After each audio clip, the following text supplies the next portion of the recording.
one of the dangerous ideas of one of the many dangerous consequences of the idea that the state enforces morality, that the state is out there telling you what's okay and what's not okay. I think it's really dangerous because it, for many people, it just replaces their moral compass with law obedience. And so if you instead of trying to think about what's right and wrong, you just think about what's legal and what's illegal. And if it's legal to do something, then it's okay. And if it's illegal to do something, then that's not okay. And it's, to go back to my baseball example, it's, yeah, well, baseball is legal. So obviously we have to go watch the baseball game. And obviously we have to play baseball every weekend because it's legal to play baseball. But it isn't. You don't have to play baseball. Just because everybody likes baseball doesn't mean that you have to do it.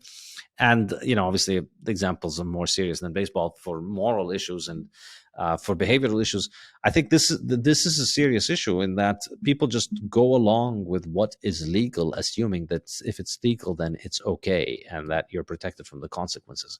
And they've separated. I think law and statism have separated, or I should say legislation and statism have separated the concept of natural consequences and replaced it with legal consequences. So you don't smoke weed because you go to jail if you smoke weed. Now, once weed is legalized, then you smoke weed because you can't go to jail if you can smoke weed. But lost in this entire legality debate is the idea whether you want to or should do it yourself because of the consequences that it has on you.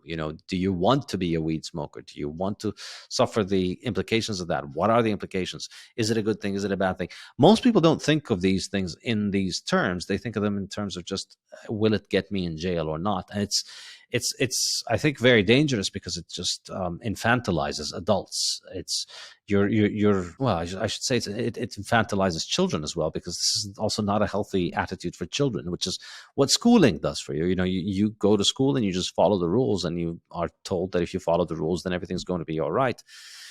But of course, life is a lot more complicated. The teacher's not always right, and the school's not always asking you to do the right thing, and you have no alternative to using your own mind and trying to think for yourself. Yeah, and there's a flip side of that problem too. And I entirely agree with you about losing our sort of independent judgment. But people who do have a modicum of individual judgment, and they see, for instance, that, oh yeah, the government lied about the harms of weed, right? They exaggerated them significantly.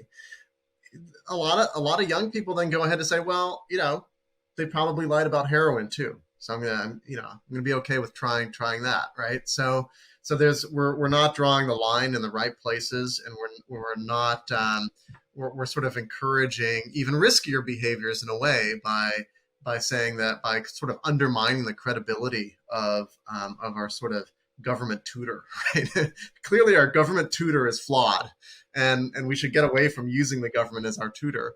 But the lesson some people take is, I'm just going to obey the law, and the lesson other people take is, I'm just not going to obey any of it. I'm just going to experiment.